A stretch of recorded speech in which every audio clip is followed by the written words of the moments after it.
Assalamualaikum warahmatullahi wabarakatuh. Selamat datang kembali di channel saya. Untuk video kali ini saya akan membahas perusahaan yang sebentar lagi akan IPO, yaitu PT Mandiri Mineral Perkasa Tbk, atau nanti kode tikernya yaitu NPII.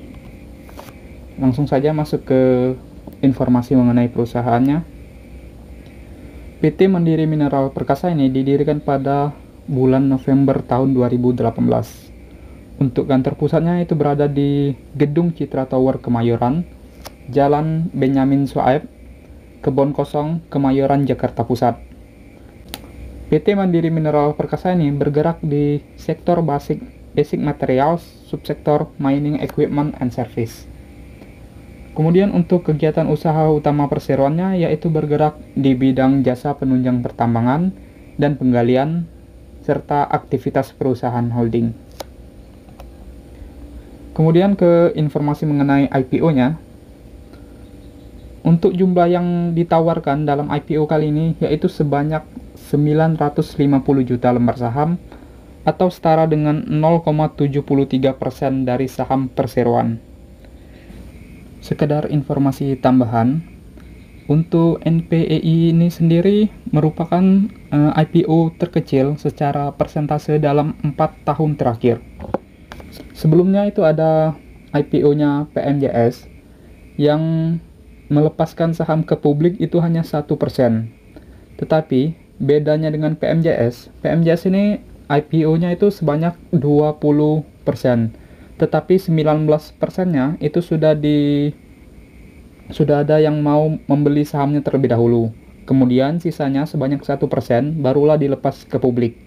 Sedangkan untuk NPII ini sendiri itu benar-benar 0,73% yang dilepaskan ke publik. Sedangkan untuk harga penawarannya sendiri itu berkisar di harga 132 sampai dengan 142 per lembarnya.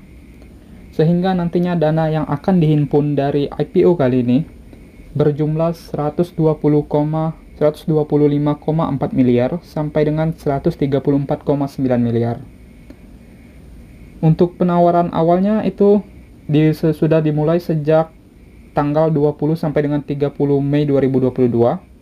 Untuk penawaran umumnya itu dijadwalkan pada tanggal 8 Juni sampai dengan 10 Juni tahun 2022. Dan sahamnya akan tercatat di bursa kita pada tanggal 14 Juni 2022. Lalu yang akan menjadi underwriter dalam IPO kali ini yaitu PT Victoria Sekuritas Indonesia dan juga PT Surya Fajar Sekuritas. Bagi teman-teman yang ingin tahu track recordnya, bisa kalian cek videonya di pojok kanan atas. Lalu bersamaan dengan IPO kali ini juga, perseroan akan mengeluarkan akan membagikan waran secara gratis bagi pemegang saham baru perseroan dengan rasio 1:5. Sekedar catatan juga, rasio waran ini merupakan rasio terbesar dalam 4 tahun terakhir yang dibagikan oleh perusahaan. Selanjutnya kita ke struktur permodalan perseroan. Jika kita lihat di sini, pemegang saham perseroan itu terdiri dari 9 pemegang saham korporasi dan 3 pemegang saham individu. Tetapi ke-12 pemegang saham ini baru memiliki saham perseroan itu sejak Desember tahun 2021. Sebelumnya, pemegang saham perseroan itu terdiri dari 4 individu, yaitu Baktiar Luisman, kemudian Andrean Pradewa, kemudian Citra Kusuma, dan Supriyati. Kemudian pada Desember tahun 2021, keempat pemegang saham tadi menjual sahamnya ke Heikne Wongkar dan Walen Gloria Wongkar. Kemudian dari Heikne Wongkar dan Walen Gloria Wongkar mengalihkan sahamnya ke PT Handal Citra Wasesa. Lalu PT Handal Citra Wasesa sebagai pemilik 100% dari perusahaan itu melakukan aksi penambahan modal perseroan sebanyak 250 miliar. Kemudian dari sinilah 11 pemegang saham lainnya masuk. dan menjadi pemegang saham dari perseroan juga. Kemudian yang akan menjadi ultimate beneficial owner-nya dalam IPO kali ini yaitu Ibu Liza Latan dan Ibu Melda Latan selaku pemilik perusahaan dari pemegang saham utama yaitu PT Handal Citra Wasesa. Selanjutnya kita ke rencana penggunaan dana hasil IPO-nya. Untuk penggunaan dana hasil IPO-nya ini tidak terlalu aneh ya teman-teman. Semuanya digunakan untuk keperluan modal kerja. Seperti pembelian spare part alat-alat berat, kemudian pembelian bahan bakar untuk alat-alat berat, lalu pembayaran tenaga kerja karyawan, gaji karyawan, dan yang terakhir untuk melakukan sewa alat berat dalam jangka pendek. Begitu pula untuk dana hasil warannya nanti akan digunakan sama persis seperti penggunaan dana IPO perseroan. Selanjutnya ke bagian laporan posisi keuangan dari perseroan. Ke bagian asetnya terlebih dahulu.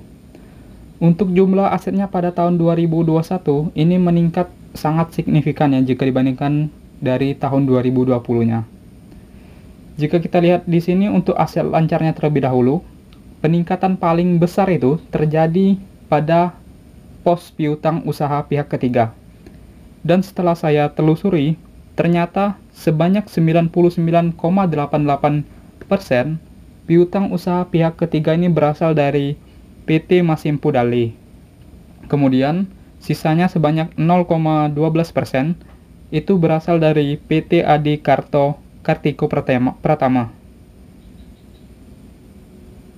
Kemudian dilanjutkan oleh peningkatan pada bagian uang muka dan biaya dibayar di muka, yaitu uang muka sewa alat berat yang meningkat sebanyak 13 miliar, dan yang terakhir pada bagian pajak dibayar di muka. Selanjutnya untuk bagian aset tidak lancarnya, yang meningkat paling utama di sini yaitu pada bagian aset tetap perseroan, yang meningkat lebih dari 150 miliar. Dan setelah saya telusuri, ternyata aset tetap perseroan yang meningkat ini yaitu berupa kendaraan perseroan sebanyak 73, sekian miliar, lalu diikuti oleh alat berat perseroan yang meningkat sebanyak 84, sekian miliar. Lalu yang meningkat selanjutnya pada aset tidak lancar yaitu pada pos uang jaminan yang merupakan uang jaminan pembelian aset tetap yang meningkat sebanyak 75 miliar. Selanjutnya kita ke bagian liabilitas perseroan. Di sini liabilitas perseroan juga meningkat jika dibandingkan dengan tahun 2020 pada tahun 2021-nya, tetapi tidak terlalu tinggi seperti asetnya tadi.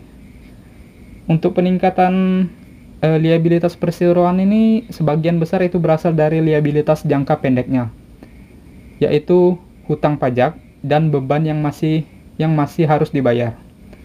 Untuk utang pajaknya sendiri itu berasal dari pajak penghasilan, dan menurut saya ini normal saja karena laba dari perseroan juga meningkat sehingga utang pajak penghasilan juga harusnya meningkat.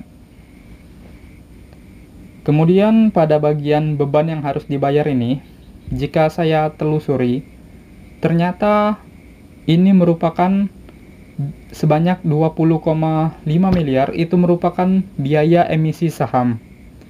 Sekedar informasi, untuk biaya emisi saham ini merupakan seluruh biaya atau seluruh pengeluaran yang dilakukan selama proses IPO. Jadi beban yang masih harus dibayar ini merupakan beban yang berasal dari aksi IPO yang akan dilakukan perseroan. Selanjutnya untuk liabilitas jangka panjangnya, ini masih terlalu kecil ya jika dibandingkan dengan liabilitas jangka pendek dari perseroan. Jadi tidak terlalu saya bahas. Selanjutnya ke bagian ekuitas dari perseroan. Nah, untuk ekuitas ini jika kita lihat setiap tahunnya juga mengalami peningkatan ya teman-teman. Tetapi peningkatan paling drastis itu terjadi pada tahun 2021. Yang pertama kita bahas untuk tahun 2020-nya terlebih dahulu. Untuk 2020-nya, ini terjadi peningkatan yang disebabkan oleh naiknya saldo laba dari perseroan. Kemudian juga disebabkan oleh adanya tambahan modal yang dilakukan perseroan, yaitu sebanyak 2,7 miliar yang dilakukan melalui skema konversi utang perseroan, merubah utang menjadi saham perseroan. Lalu untuk pada tahun 2021-nya, ini juga perseroan melakukan penambahan modal sebanyak 2 kali. Yang pertama, itu terjadi penambahan modal melalui skema dividen saham pada November 2021. Jadi perseroan ini sudah membagikan sahamnya terlebih dahulu untuk keuntungan pada tahun 2021-nya berupa saham bagi pemegang saham lamanya sebanyak 7 miliar. Kemudian pada bulan Desember 2021-nya, perseroan kembali meningkatkan sahkan modal perseroan sebanyak 250 miliar yang kemudian diambil oleh PT Handal Citra Wasesa dan 11 pemegang saham lainnya. Kemudian sisanya disebabkan oleh meningkatnya saldo laba perseroan yang menyebabkan ekuitasnya juga ikut meningkat. Nah, berikut merupakan chart dari laporan posisi keuangan dari perseroan. Selanjutnya kita ke bagian laporan laba rugi dari perseroan.